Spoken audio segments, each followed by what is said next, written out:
turno da eleição. É mais uma oportunidade de avaliar planos e ideias dos candidatos.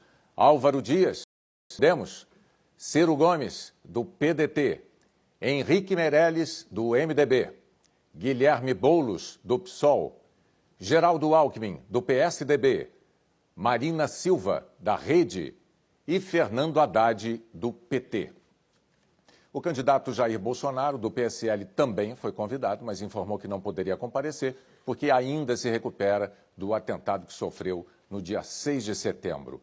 Um sorteio determinou o posicionamento dos candidatos no estúdio.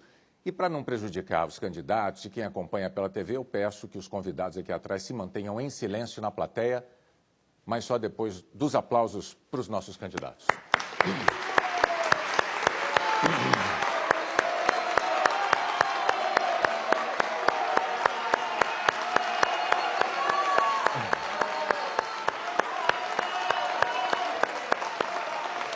Muito obrigado pela presença da plateia, que atendeu prontamente ao pedido de aplausos. Agradeço a plateia, agradeço aqui a presença dos senhores candidatos. Nesse debate, os candidatos vão fazer perguntas entre si, ao longo de 4 blocos. No primeiro e no terceiro, com tema livre. No segundo e no quarto blocos, com temas sorteados por mim aqui. A ordem das perguntas já foi sorteada na presença de representantes dos candidatos. No fim do quarto bloco, cada um vai ter direito a uma mensagem final para o eleitor, em ordem também já estabelecida por um sorteio. O candidato que se sentir ofendido ou caluniado pode pedir para exercer o direito de resposta. Eu e a produção do debate vamos analisar o pedido e anunciar a decisão assim que possível. Se esse pedido for considerado procedente, o candidato ofendido vai ter 1 minuto para se defender. Então, nós vamos começar. Como eu disse nesse primeiro bloco, o tema é livre e todos os candidatos têm que ser questionados uma vez e fazer a pergunta a algum candidato que ainda não tenha respondido. Como eu disse, teve um sorteio e o sorteio determinou que quem faz a primeira pergunta dessa noite é o candidato do PDT, Ciro Gomes. Eu peço ao candidato que se aproxime aqui do púlpito. Essa é uma dinâmica que vai se repetir ao longo do debate todo. E o senhor, boa noite, candidato. Por favor, diga a quem o senhor quer dirigir a sua pergunta. Boa noite, Boni. Eu convido a candidata Marina Silva. Candidata Marina, por favor, pode vir ao púlpito. A pergunta tem 30 segundos. A resposta tem 1 minuto e meio.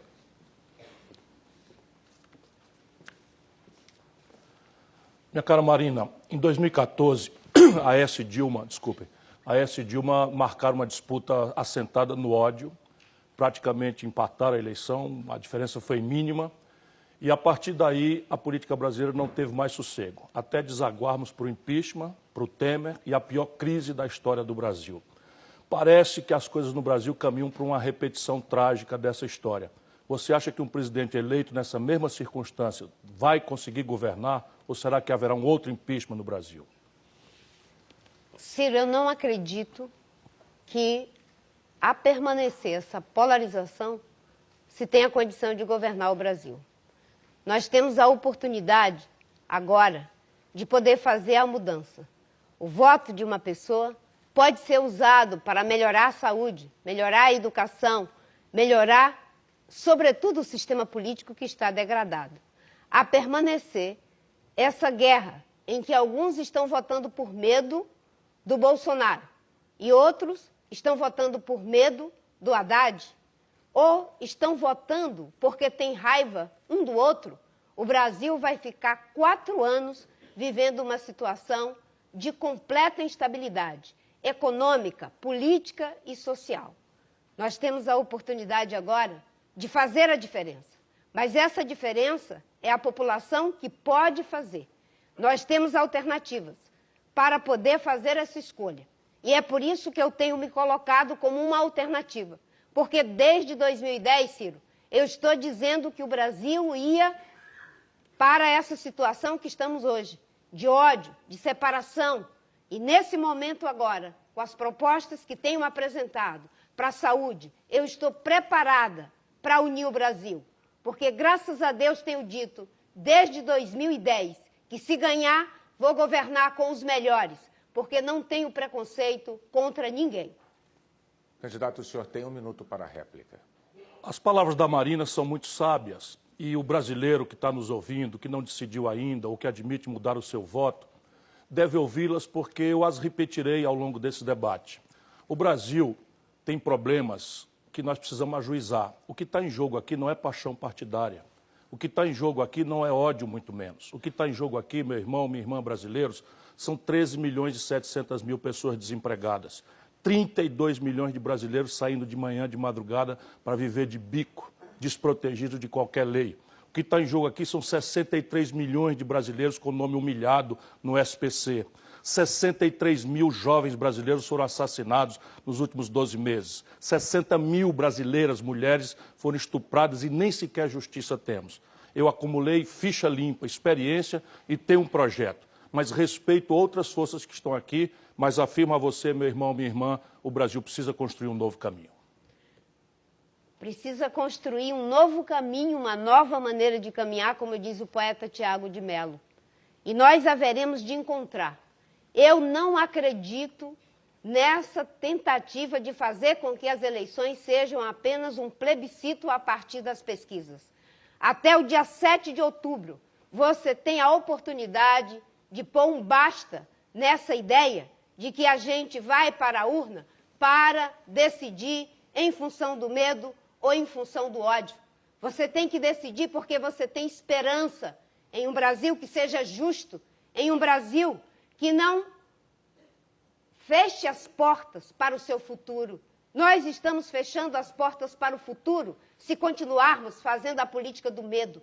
É por isso que eu tenho comigo as melhores pessoas para governar o Brasil.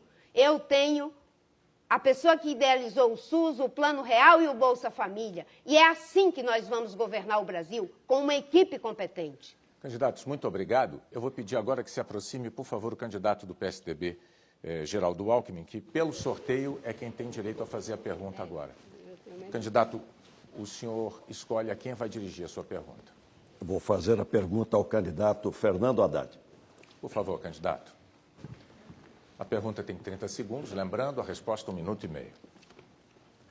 Olha, cumprimentar o candidato Fernando Haddad e dizer o seguinte: nós estamos vivendo no Brasil o resultado de um grande equívoco de natureza econômica. O PT acabou gastando mais do que arrecadava.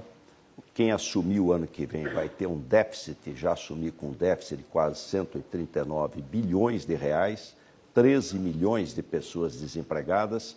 O candidato vai insistir no modelo petista de governar?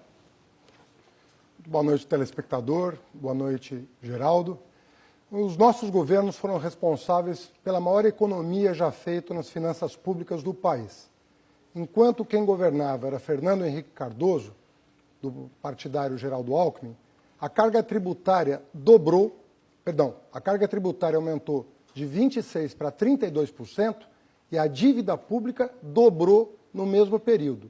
Detalhe, a carga tributária aumentou 6% do PIB no lombo do trabalhador. Imposto sobre consumo.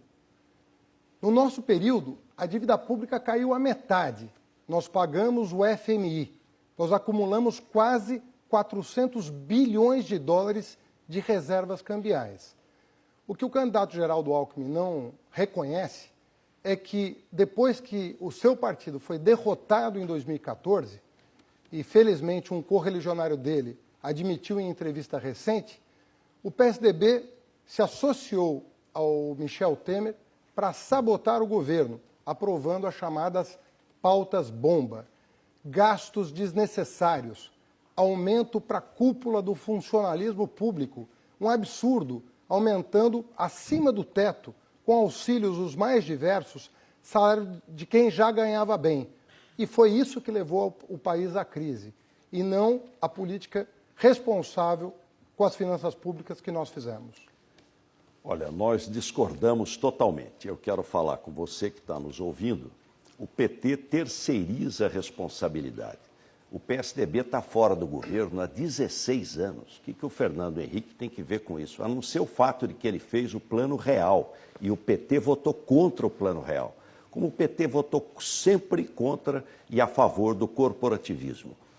Nós temos quem escolheu o Temer foi o PT, foi a Dilma. Quem quebrou o governo foi o PT, foi a Dilma, quando disse que ia fazer o diabo para ganhar a eleição. ganharam a eleição dando um golpe no eleitor, porque depois ficou ingovernável o país. Eu não acredito que o PT e nem também o Bolsonaro vão tirar o Brasil da crise. Eu acho que nós precisamos unir o país, fazer as reformas rápidas, no começo do governo, recuperar a confiança e o Brasil vai voltar a crescer, mas não com a irresponsabilidade do PT. Geraldo, nós vamos recuperar as finanças públicas, mas não como vocês querem, cortando direitos. Vocês estão cortando direitos do trabalhador, vocês estão cortando direitos sociais, apoiando o governo Temer da primeira hora, indicaram 4 ministros. Por que o PT não tem ministro no governo Temer e o PSDB tem 4 ministros? Ainda agora tem um remanescente nas relações exteriores, inclusive elogiando o Bolsonaro, que você critica. Isso é grave. Cortar direito do trabalhador para acertar as contas públicas não se faz. Tem que cobrar do andar de cima e não dar privilégio para o andar de cima, como vocês recentemente fizeram, aprovando o reajuste do judiciário, que é o funcionário público que mais ganha, e querendo aprovar uma reforma previdenciária no lombo do trabalhador rural, da pessoa com deficiência. Isso não se faz. Isso o PT jamais fará. Candidatos, muito obrigado. Agora é a vez de chamar aqui ao púlpito o candidato Álvaro Dias, porque é ele quem vai fazer a próxima pergunta. Candidato, a quem o senhor vai dirigir a sua pergunta agora? Ao Meirelles. Candidato Henrique Meirelles, do MDB, também pode vir para frente. 30 segundos para a pergunta, candidato. Finalmente estou aqui neste grande palanque eletrônico do país, o maior de todos seguramente, posso dizer, muito prazer, William Bonner. Eu o vejo pessoalmente pela primeira vez. Outros tiveram o privilégio antes, aqui estiveram muitas vezes e derramaram a sua enxurrada de propostas. Hoje eu gostaria de fazer uma pergunta ao candidato do PT, mas ele não está aqui. Ele está preso em Curitiba. Seu tempo, candidato. Eu pergunto, então, ao Meirelles, Candidato, o que acabou você o seu fará? tempo. O que você fará? Candidato, eu tenho que interrompê-lo. Perdão. O senhor ultrapassou o seu tempo de 30 segundos, para sermos justos. Me perdoe. Especial, William Bonner. Eu agradeço. Candidato Meirelles, o senhor tem 1 minuto e meio. Ótimo. Eu acho ótimo, Nós estamos vivendo uma situação aqui onde estamos vendo muita briga de candidatos e muitas poucas propostas. No entanto, é o momento de fazermos propostas. É o momento em que o Brasil quer saber o que cada candidato propõe para os próximos anos. E eu tenho uma história para mostrar. E, portanto, eu tenho condições de dizer que eu vou trabalhar para criar empregos no Brasil e para melhorar a sua renda, para criar condições para que todos os brasileiros possam melhorar a sua vida, possam mandar os seus filhos para as escolas e podemos, aí sim, com o país crescendo, aumentando a arrecadação, nós vamos ter condições de ter uma boa educação, de ter segurança, porque todos têm direito de dormir em paz, trabalhar em paz e não se preocupar com os seus filhos, porque é dever do Estado garantir segurança. E, ao mesmo tempo, vamos também fazer com que a saúde possa atender a população como a população merece. Nós vamos informatizar o SUS e fazer com que cada um possa marcar a sua consulta eletronicamente e não vai esperar em fila, principalmente quando está doente. E vamos melhorar a educação para todos, principalmente a qualidade da educação. Ora, eu trouxe a pergunta por escrito e eu vou entregar ao final ao Haddad para que ele leve ao candidato do PT, que está preso em Curitiba, já que ele o visita todas as segundas-feiras. E eu quero dizer ao Meirelles que nós estamos discutindo muito nessa campanha eleitoral o que é periférico. Estamos deixando de discutir o que é essencial, o modelo que nos governa. Esse modelo corrupto, incompetente, esse balcão de negócios do aparelhamento do Estado, do loteamento dos cargos, da relação desonesta entre os poderes, dos privilégios das autoridades, do governo inchado e gastador, do legislativo também inchado e gastador. Quando nós falamos em reduzir o número de políticos, nós encontramos resistência. Mas se nós não mudarmos esse modelo, Meirelles, podem chamar o Meirelles, ele não resolverá problema algum. Tempo esgotado, candidato. A tréplica do candidato Meirelles em 1 minuto. Vocês podem também chamar o Meirelles, que nós vamos desenvolver o Brasil e melhorar a sua vida. Mas eu tenho absoluta tranquilidade para lidar com o tema de uso de cargos e de corrupção e de tudo aquilo que preocupa hoje fortemente os brasileiros. Por quê?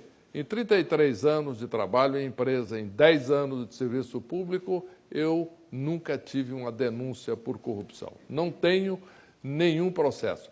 Aliás, candidato, eu estou pensando em criar o movimento dos 100 processos, porque com isso nós vamos, de fato, fazer algo importante para a população brasileira hoje. E eu vou propor que, de um lado, se dê toda a força, sim, ao Lava Jato. Por outro lado, nós vamos fazer com que se nomeie sempre uma equipe de qualidade, como eu sempre fiz. Primeira linha. Obrigado, candidatos. O sorteio determina agora que se aproxime, por favor, o candidato do PSOL, Guilherme Boulos, e que tem o direito a escolher a quem vai dirigir a pergunta. Vou perguntar ao candidato Geraldo Alckmin. Candidato Alckmin, por favor. Lembrando, 30 segundos para a pergunta, candidato. Alckmin, boa noite a você e a todos e todas que nos assistem. Você, junto com o Temer, o Bolsonaro, apoiou a reforma trabalhista que retirou direitos históricos dos trabalhadores. Para vocês, para o trabalhador ter emprego, ele não pode ter direitos. Para o trabalhador ter emprego, ele não pode ter carteiras férias. Aliás, o vice do Bolsonaro defendeu a mesma coisa.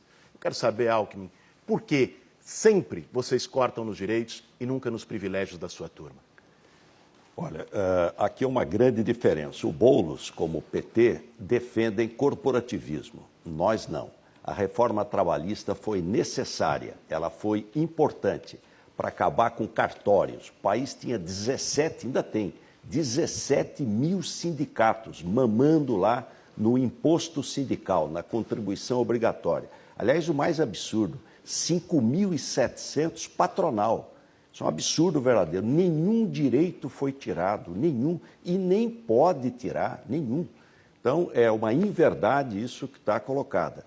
O que o Brasil precisa é voltar a crescer. E para o Brasil voltar a crescer, sair desse marasmo, nós temos que fazer reformas, reforma política, reforma tributária, simplificar o modelo tributário, reforma do Estado. O PT criou 43 empresas estatais, inclusive a TV do Lula, gastou mais de 2 bilhões de reais. A Santa Casa aqui da cidade do Rio de Janeiro está fechada por falta de 200 milhões de reais. Eu vou enxugar a máquina, fazer reforma do Estado, privatizar, trazer investimento para o Brasil, recuperar a confiança e o Brasil vai voltar a crescer. O que a população quer é emprego e nós vamos trabalhar para ter emprego na veia. O governo perdeu capacidade de investimento. Nós vamos trazer investimento privado para o Brasil voltar a crescer. Olha, nós estamos de fato em lados opostos. Você é da turma dos privilégios, eu sou da turma dos direitos. Dizer que a reforma trabalhista não retirou direito dos trabalhadores é brincar com você que está nos assistindo, que sabe hoje o quanto é difícil encontrar um emprego com carteira assinada e ficou ainda pior. Veja, vocês chamam, Alckmin, de custo Brasil. Para vocês, direito é um custo. Para nós, custo é outra coisa. Custo é R$1 bilhão que vai para pagar auxílio moradia de juiz e deputado que mora em mansão. Custo é 400 bilhões de reais que vão todos os anos para pagar juros abusivos para banqueiros e agiotas no sistema da dívida pública. Nós temos coragem para enfrentar esses privilégios e para revogar essa reforma trabalhista absurda. Nós vamos anular isso. Por isso, no domingo é que vale a pena votar 50, votar no PSOL. Ele não citou um direito que foi retirado, porque não foi retirado direito nenhum e nem é possível retirar direito. Não existe isso. A gente precisa falar as coisas verdadeiras. O maior desafio do mundo moderno é emprego, em razão das mudanças tecnológicas. O país não pode ter uma lei da década de 80. Então é evidente que a reforma foi necessária. De lá para cá, 210 mil empregos foram criados. Essa questão do Temer, quero aqui também responder ao Haddad, que ele teve a última palavra. O Temer é responsabilidade do PT. Foi o PT que escolheu o Temer. Aliás, escolheu 2 vezes, é reincidente. Escolheu em 2010 e escolheu em 2014. Eu não votei no Temer. Então, é um absurdo, é a terceirização da responsabilidade. Não assumem responsabilidade e querem terceirizar para os outros. O meu governo vai ser do emprego, da renda, do desenvolvimento do país. Candidatos, obrigado. O próximo candidato a fazer pergunta pelo sorteio é Henrique Meirelles. Eu peço que o senhor se aproxime. Ih, o seu microfone caiu, candidato. O senhor pode trazer, pode segurar com a mão, não tem problema nenhum. Me perdoe. Ou guardar no bolso do paletó, também não é grave. Ele vai funcionar do mesmo jeito. O senhor pode se aproximar. Isso, não tem problema. Eu uso assim no Jornal Nacional todas as noites. Candidato, a quem o senhor vai dirigir a sua pergunta? Ao candidato Ciro Gomes. Por favor, candidato Ciro Gomes, do PDT. 30 segundos para a pergunta, candidato. Há quase 30 anos, o Brasil escolheu Fernando Collor, presidente, que se intitulava o Salvador da Pátria.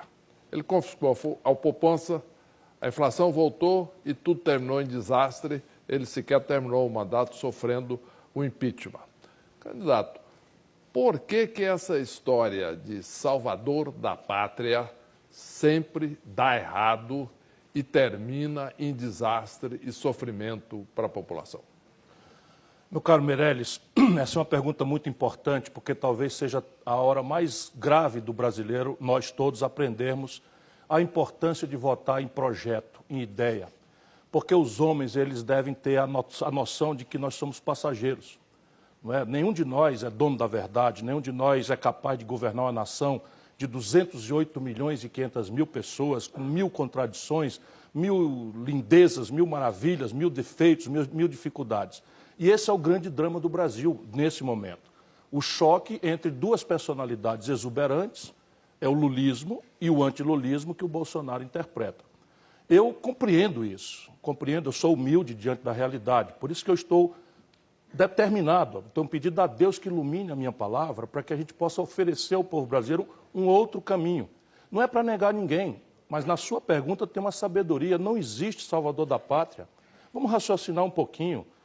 Aqueles problemas todos que o Brasil estava falando passam também por problemas econômicos. 220 mil lojas fecharam no Brasil nos últimos 3 anos. 13 mil indústrias fecharam no Brasil nos últimos 3 anos. É uma coisa absolutamente grave e complexa o momento brasileiro e o cenário internacional, numa guerra importante comercial dos Estados Unidos com a China, mexendo e exigindo muita experiência, muita capacidade de intervenção. E o Brasil dançando na beira do abismo com esse tipo de confrontação. Concordo integralmente. Acho que é um momento em que o Brasil precisa de competência. É um momento em que o Brasil precisa de experiência e o Brasil precisa de propostas concretas. Alguém que já tenha mostrado resultado e que tem condições de administrar o país. Eu trabalhei no governo durante 10 anos, criei, através das políticas que implantei, cerca de 12 milhões de empregos e, mais importante do que isso, a vida dos brasileiros melhorou nesse período. Agora, por exemplo, tirei o Brasil da maior recessão da história. Chegamos da superfície, saímos do fundo do poço, mas está na hora agora de começar a crescer. E eu tenho várias propostas objetivas para o país, como, por exemplo, criação do Procriança, um programa para fornecer creches para toda a população infantil. São 7 milhões de crianças precisando de creche. E outras propostas.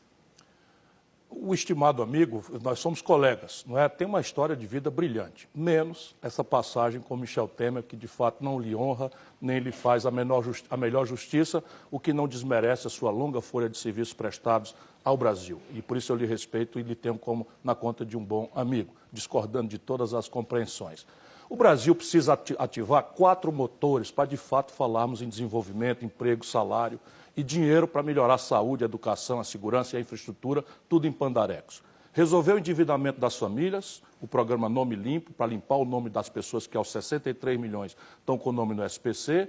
Resolver o colapso do endividamento dos empresários, tem que trazermos uma reestruturação da capacidade de investimento do empresário, corrigir a conta pública, cobrando mais imposto dos muito ricos e diminuindo a tributação na classe média e do povo trabalhador, e, por fim, buscar um caminho de indústria naqueles caminhos que o Brasil tem. Petróleo, gás e bioenergia são exemplos, junto com saúde, o complexo industrial da defesa e o complexo industrial do agronegócio. Obrigado, candidatos. O próximo candidato a fazer pergunta agora é Fernando Haddad, do PT, segundo o sorteio de que participaram já os assessores de todos os partidos. Candidato Haddad, a quem o senhor quer fazer a pergunta? Quais candidatos eu posso fazer a pergunta? Boulos e Álvaro Dias. Boulos. Guilherme Boulos, por favor, do PSOL.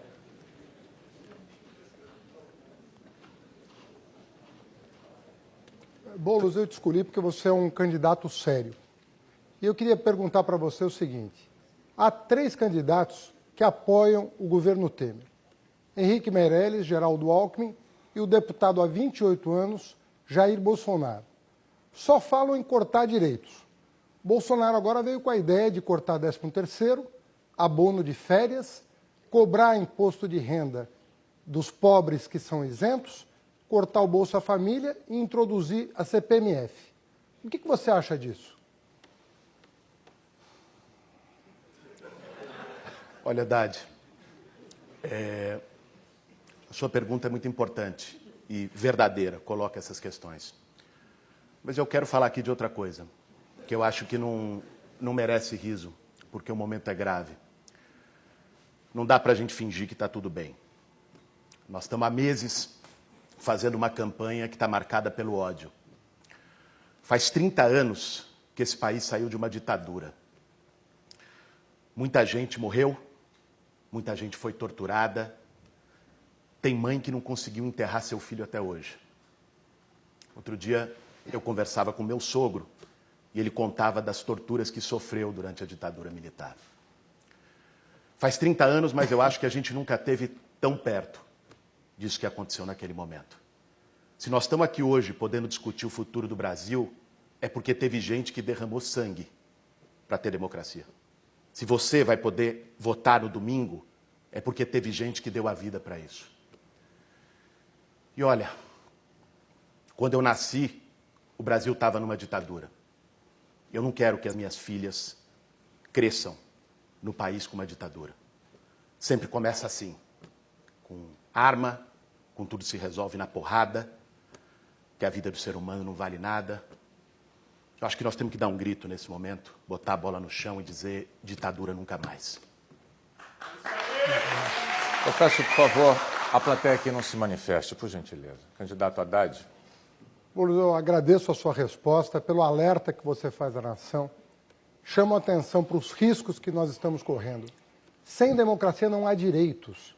Se foi possível construir um país com direitos, se foi possível gerar 20 milhões de empregos em apenas 12 anos, se foi possível fazer o jovem trabalhador de classe pobre, o filho do pedreiro, entrar na universidade, isso tudo se deve à democracia. Minha Casa Minha Vida não existiria, Bolsa Família não existiria, Luz para Todos não existiria sem democracia. É a liberdade que te permite reivindicar, votar, exigir dos governantes compromisso social. O que está acontecendo no Brasil é um descalabro. Os seus direitos estão sendo cortados todo santo dia. Todo dia uma notícia ruim para você. E você é parte da solução. Se o seu salário aumentar, se os seus direitos foram garantidos, a economia volta a girar e a geração de empregos vai continuar. Candidato Boulos. Olha, essa turma do ódio a turma do Bolsonaro, é também a turma da destruição dos direitos. O vice dele disse outro dia que 13º, que férias é coisa que não deve existir, que ele era contra. E esse ódio que eles propagam nasce da indiferença. Eu estou há 16 anos lutando nas periferias desse país ao lado do povo que não tem casa, ao lado do povo que sofre, de pessoas que sempre foram acostumadas a ir pelo elevador de serviço, a entrar pela porta dos fundos, a baixar a cabeça e dizer sim, senhor. A gente foi perdendo a capacidade de se indignar, de se sensibilizar. A gente perdeu a capacidade de sentir a dor do outro. Quando a gente passa numa rua, vê alguém jogado, sem teto, e acha isso normal passar reto. Quando uma criança estende a mão e fecha o vidro. Nós precisamos trazer para a política essa solidariedade. É com o fim da indiferença que a gente vai vencer o ódio. Candidatos, muito obrigado. Eu vou pedir agora que se aproximem do púlpito a candidata Marina Silva, que é quem vai fazer a próxima pergunta, e o candidato Álvaro Dias, porque pelas regras é ao senhor que ela deve dirigir a pergunta final dessa rodada do primeiro bloco do nosso debate. Álvaro, nós estamos vivendo um momento difícil para a população brasileira, com desemprego, muito sofrimento. E nesses momentos, como já foi dito, aparecem os salvadores da pátria. Pessoas achando que para governar basta ter alguém que tenha a força. Eu quero perguntar para você, quais são os atributos que um governante deve ter para ajudar a tirar o povo brasileiro desse sofrimento? Que tristeza, Marina. Você que é uma mulher que tem alma, com a sensibilidade humana, que conhece o drama das pessoas, deve sofrer como muitos brasileiros que não admitem ver mais tanta corrupção nesse país, confrontando com uma miséria de mais de 52 milhões de brasileiros abaixo da linha da pobreza, gente debaixo da ponte, debaixo da árvore, sem onde morar, sem salário. E nós olhamos o Palocci denunciando que apenas em 2 eleições eles gastaram 1,4 bilhão de reais. Isso é um assinte, isso é uma afronta.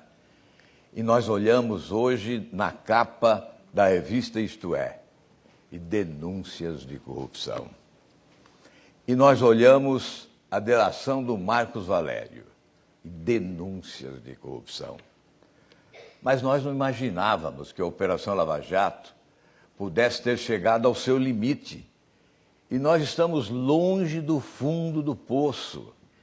Assaltaram esse país. E nós vamos aqui ficar falando em propostas para gerar emprego, para melhorar a segurança, e não vamos falar em acabar com essa roubalheira, com essa corrupção, com esse modelo perverso, que é, sem dúvida nenhuma, conspiração contra a Operação Lava Jato. Candidato, seu tempo acabou. A réplica, por favor. Eu acredito que os melhores atributos para que a gente possa enfrentar tudo isso que você acaba de dizer é, primeiro, compromisso para fazer tudo aquilo que se promete em uma campanha para os eleitores. A outra coisa que se deve fazer é ter uma boa equipe, porque não existem salvadores da pátria. É por isso que, como eu disse, eu me orgulho das pessoas que estão andando comigo, como é o caso de André Lara Rezende, como é o caso de Ricardo Paes de Barros, como é o caso do meu vice, Eduardo Jorge. E mais, ter autoridade moral, coragem moral para poder combater a corrupção sem tréguas, porque é isso que está tirando o dinheiro da saúde. Foi 1 trilhão do BNDES que poderia ter sido usado para o crédito, o microcrédito, para que os nossos jovens não estivessem entregues à própria sorte. Marina, você tem razão. É preciso acabar com esse tempo do rouba mais fácil. É preciso fazer muito mais do que fizeram, sem roubar, sem deixar roubar e colocando na cadeia quem rouba. Essa é a sentença. Esse é o programa de governo. Eu e o meu vice-presidente, Paulo Rabelo, temos cerca de 1000 páginas de propostas para governar o Brasil. Só em relação à reforma do Estado são 260 páginas. Mas de que adiantam essas propostas se nós preservarmos esse modelo perverso? Com ele, o país não vai alcançar os índices de crescimento econômico compatíveis com a sua grandeza. E eu não vejo, entre os fantasmas que nos rondam pelas extremas, eu não vejo ninguém, de um lado uma organização criminosa e de outro lado a marcha da insensatez, empurrando o país para um desfiladeiro sem fim. Candidatos, muito obrigado. Termina, sim, o primeiro bloco do nosso debate. A seguir, os candidatos à presidência farão perguntas sobre temas determinados por sorteio. Até já.